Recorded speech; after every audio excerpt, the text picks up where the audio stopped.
What is up, guys? Today we're going to talk about prison. What's it like in prison for the average Joe? You know, just some normal dude off the street.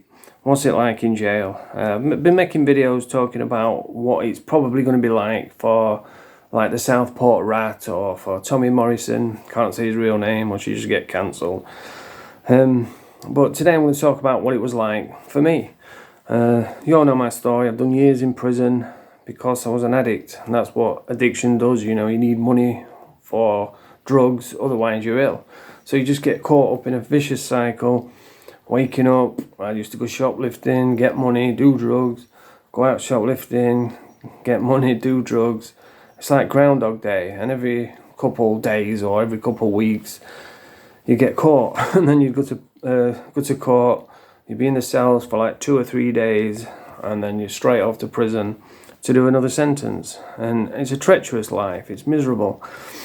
And I've got to the point like where I've not even know how many times I've been to prison. I lost count. I did keep count for like first like 6-7 times, and then I was like, fucking hell, I've lost count now. It's been that many times.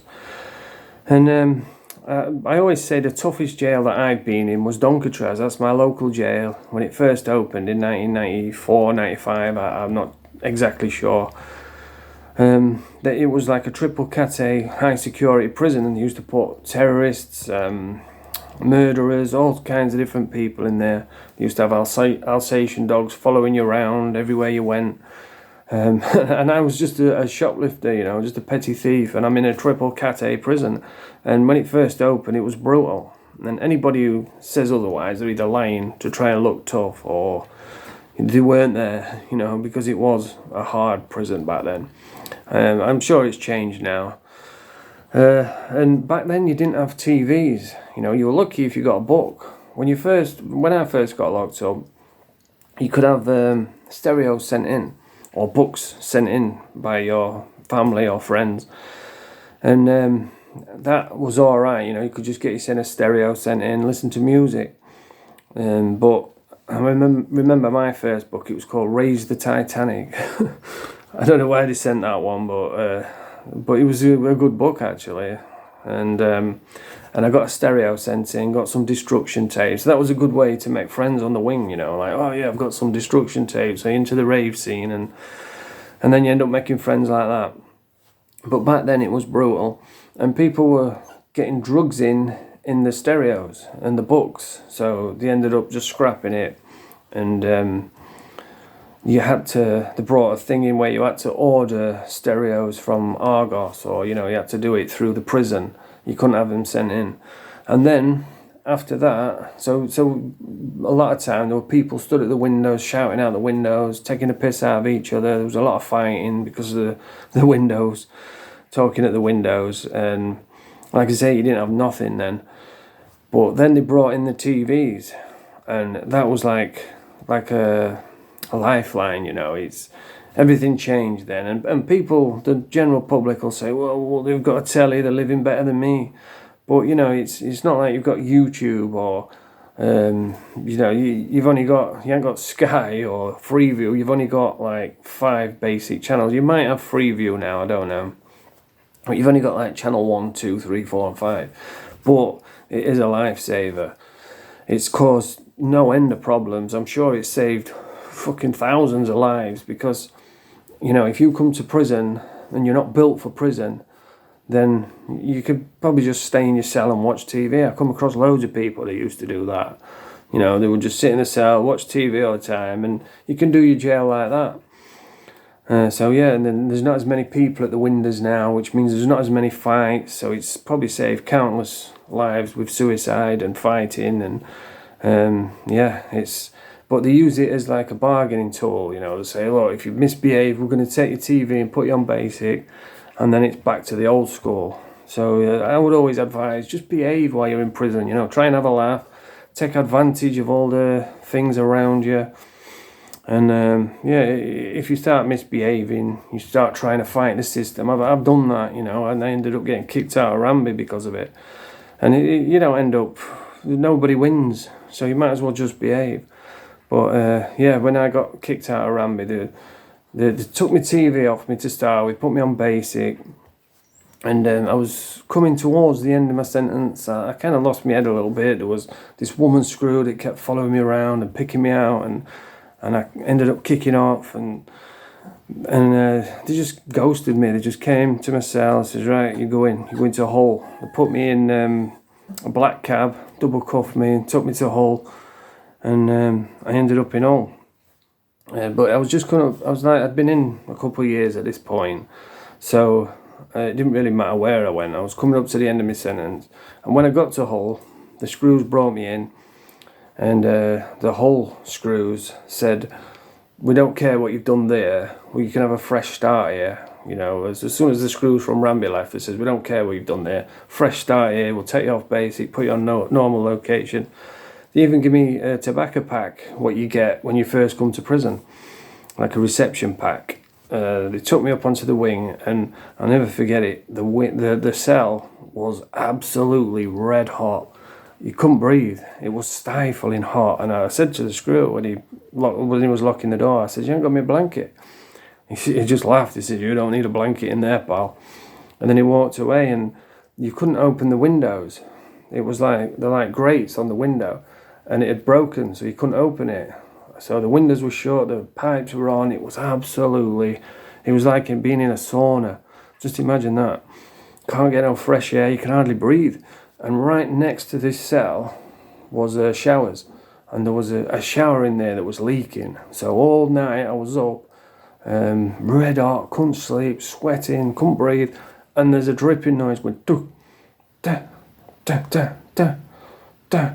And just imagine that. I was going crazy. I was like, fucking hell, get me out of this cell. And the next morning, I pushed the buzzer on. I said, listen, I didn't want to kick off because I'd only just got there. So I said, listen, you're getting me out of this cell today. I'm telling you, I'm going mad in there. And he just laughed. He says, we'll move you when we get a space, as soon as we can. Because he knew that it was a bad pad. That's why it was empty. So, they moved me. They put me in with this Asian guy. And it was all right, but it was like a little, how can I say it? It was one of them that's always borrowing, he's always going around, always trying to get stuff, he's always trying to get drugs, he's got his nose in everything.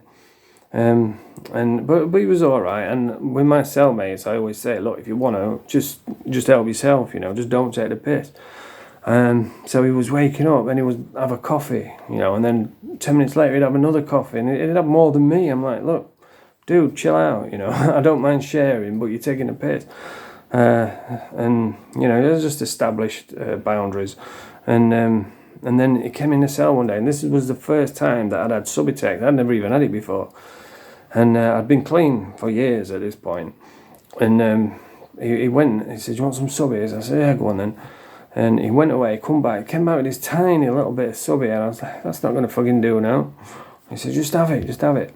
So he put this tiny little speck on a bit of thing and railed it, snorted it, and I tell you what, I couldn't get off the bed for like 24 hours. It absolutely wiped me out, because I'd been clean all this time. And I just snorted this tiny little bit, and I was just glued to the bed. And every time the screw came to the door, I said, oh, do you want your dinner? I was like, fuck, I couldn't get off the bed. And it's weird because I couldn't sleep either. Before I got clean, I was depending on heroin to sleep, But when you get clean and you have it, it keeps you awake. It's weird. But yeah, I couldn't get off the bed for like 24 hours. And then for the next couple of days, I felt a bit rough. I thought, well, fucking not doing that again. And then it was time for me to get out. I was in there a couple of months. It was weird because the first time I went there, it was crazy, Everybody was screaming and shouting and running around, and it was pretty mental. I was on the YOs back then as well, which is young offender, under 21. But then when I came back, probably 10 years later, it was totally different. All the inmates were really subdued and quiet, and it was like the whole place had been refurbished and the inmates had been refurbished. It was just very strange. And I remember when I first got there, I had a pair of green trousers from Ramby, work trousers. And in Hull, the workers wear green trousers. So when I've come out my cell, one of the workers says, well, what are you doing with them on? I said, what are you talking about? Fucking just trousers. What's it got to do with you? And he went and ran to the screw. He's got green trousers on. I was like, you fucking snitch. But yeah, it was very strange. They were all screw boys in there. But yeah, it was time to get out, and I had this big fat stereo I'd bought, because anybody who's done a couple of years in prison will tell you get a stereo. It was like 150 quid one, a really good one. And the night before I was due out, this kid came to my cell, and I'd been talking to him because he was into the rave scene. So I said, I'll tell you what, lend me your PlayStation for the night. It was only PlayStation 1 with Tomb Raider. And I says, and I'll leave you this stereo, you know, which he was buzzing with that. And he says, go on then. So I lent his PlayStation for the night. Because I'd been in for like years, I couldn't wait to get out, because you can't sleep, you know, thinking about it. So I was playing Tomb Raider, and I tell you what, I forget how shit games were back then. You know, the Tomb Raider was a good game, but this day and age, when you play the games and then you go back and play, it's like, wow, this is shit. Slow as hell, it looked crap. But yeah, I stayed up playing on the PlayStation. Then the next morning, they came and got me and said, all right, come on, you're getting out. And that feeling of getting out of prison, it is almost worth doing the jail just to get that feeling. And I remember I was down reception, and I'd saved up like thousands of pounds. Because when you've been in a while, you accumulate loads of shit, you know, like 100 shower gel, because everybody who comes in leaves you all their stuff, so you end up with loads and loads of stuff. So I didn't need to buy out from the canteen, so all my money piled up. And I was down reception, and there was a right set of rogues, you know, and they shouted me through, and they were counting my money out, like 2, 4, 6, 8, 1,000, 2. And I'm looking around thinking, fucking be quiet, I'm gonna get fucking robbed here. But yeah, it's a brilliant feeling. It's a brilliant feeling getting out of prison. It's almost worth doing it just to get that feeling. And I can feel it now, you know, that smell of fresh air as you walk out, and that feeling of buzzing, what am I going to do now? I probably just went and got some drugs and relapsed and fucking ended up back in. But yeah, that's the video for today. Yeah, it's a really good feeling getting out, and but I would definitely recommend not going to prison. It's shit, it's boring, it's pretty violent, and yeah, it's crap. It's not a holiday camp. But anyway, that's the video. If you like this video, press the thumbs up, subscribe to the channel. Fromage frais.